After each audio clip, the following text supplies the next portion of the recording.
Pada hari yang dinantikan tiba, wah sudah beda. Karena tamunya juga tamu berskala internasional menurut dunia. Ya nggak pada kecil, nggak apa-apa ya. Dan kita mah asa gaya dengan internasional, daripada semenel ya. Nah, udah begitu datanglah tamu. Wah, dia sudah ada tuh di ruang khusus tuh ya. Masya Allah, tiba-tiba rombongan tamu mengatakan begini. Maaf, panitianya mana? Oh itu. Begini Pak, ini tamu kita ini lengkap dengan tim pembaca Al-Quran, juara internasional. Jadi tolong nanti diaturkan supaya yang bersama kami inilah yang membaca Quran. Kata panitia, oh gampang bisa diatur. Akhirnya masuklah ke ruangan, nah ditunggu oleh yang calon. Bagaimana sekarang? Begini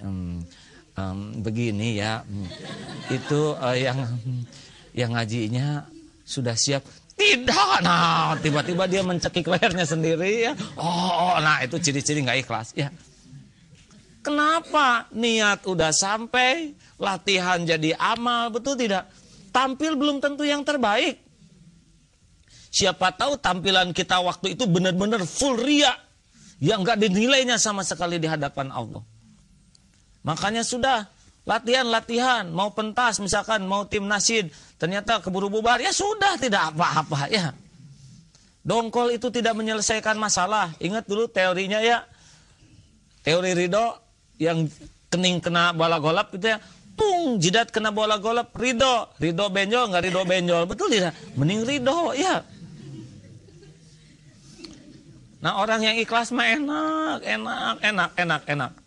Sudah daftar haji, sudah siap, semuanya sudah manasik. Tiba-tiba pas menjelang berangkat, suami sakit, kita harus nunggui, tidak bisa pergi. Kenapa harus malu? Niat sudah, segala sudah jadi amal. Tidak harus apa yang kita inginkan itu terjadi semuanya. Wa asa an takrahu syai'aw wa huwa khairul lakum, wa asa an tuhibbu syai'aw wa huwa syarrul lakum.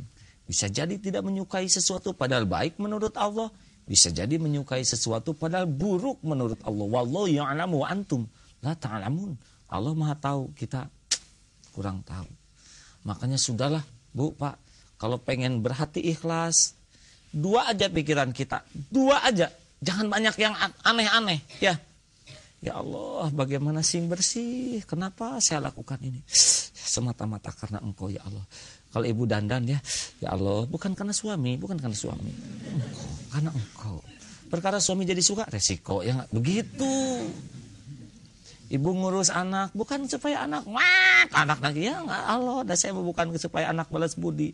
Ini saja amal saya. Yang lakukan testing ikhlas. Ibu misalkan teman-teman kerja di kantor bagian nyablon, mau dilihat atasan, mau lihat mau nggak silahkanlah atasan. Yang penting Engkau Maha melihat. Enak jadinya. Dan yang ngasih rezeki mah bukan atasan. Ya, atasan aja butuh rezeki.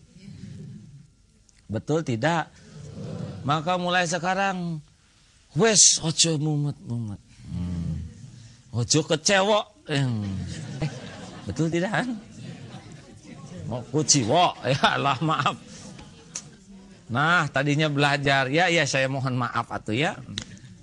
Ibu, bapak, para pemirsa yang budiman di rumah, pokoknya sekarang mah luruskan niat, sempurnakan ikhtiar. Sesudah itu terserah Allah. Ya, berobat ke sana sini, bagaimana sudah keluar biaya, ternyata nggak sembuh-sembuh. Lah biayanya juga milik Allah. Jangan so tahu kalau nggak dikasih uang mah nggak keluar tuh biayanya ya. Biarin, jadi jalan rezeki buat dokter, buat apotek. Wis biarin. Mau dikemanain ya.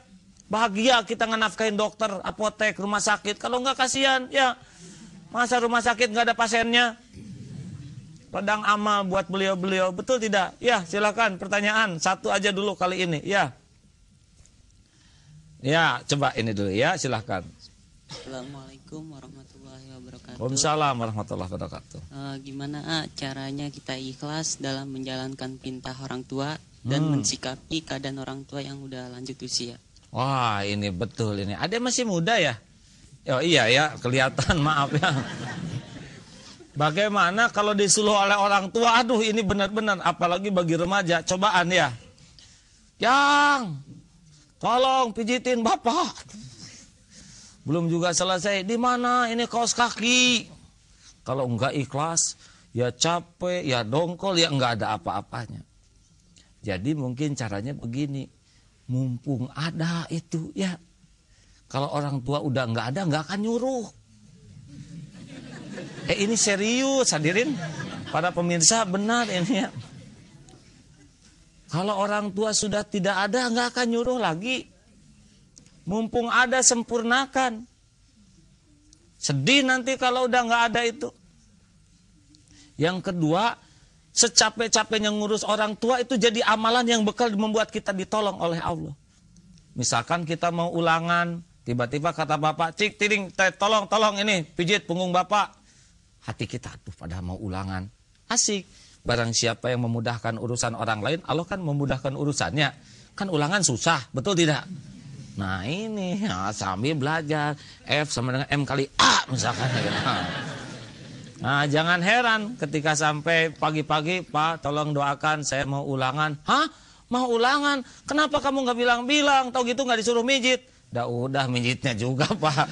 Sekarang tinggal doakan saja dan ongkos. Ya ini lumayan 20.000. Misalkan ya.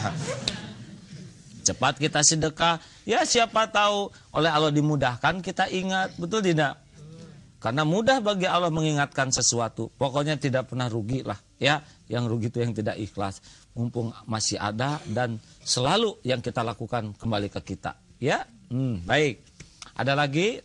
Ya, silakan. Assalamualaikum warahmatullahi wabarakatuh. Ya, semaraknya arus globalisasi dan derasnya arus informasi itu akan sangat membawa dampak negatif terhadap generasi muslim.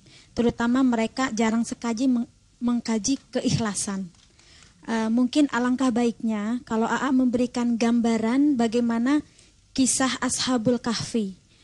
Karena di sini akan menjadikan figur kemudian diaktualisasikan dalam kehidupan sehari-hari. Yang di dalam gua itu? Ya, di dalam gua itu kemudian keikhlasan. Baik, terima kasih ya. Assalamualaikum. Nah, saudaraku, ini kalau Ashabul Kahfi atau 3 orang yang beramal. Ya, 3. Jadi begini, ini juga berkaitan dengan keikhlasan. Bahkan sebagian ini hadisnya sahih. Jadi ada 3 orang, Bu, masuk ke dalam gua dan gua itu tertutup oleh batu. Nah, suatu saat karena susah dibuka, lalu orang yang ada di dalam ini sebagian kita menyebutnya tawasul dengan amal katanya. Ya Allah, saya ini seorang yang menyediakan susu kalau tidak salah ya. Ini susu tidak saya berikan ke anak saya, tidak juga saya minum karena ini saya tunggu supaya ibu saya bisa meminumnya terlebih dahulu. Saya lakukan ini, saya bakti ke orang tua semata-mata karena engkau. Kalau engkau ridho ya Allah tolong bukakan. Tiba-tiba bergerak sedikit, belum juga bisa keluar.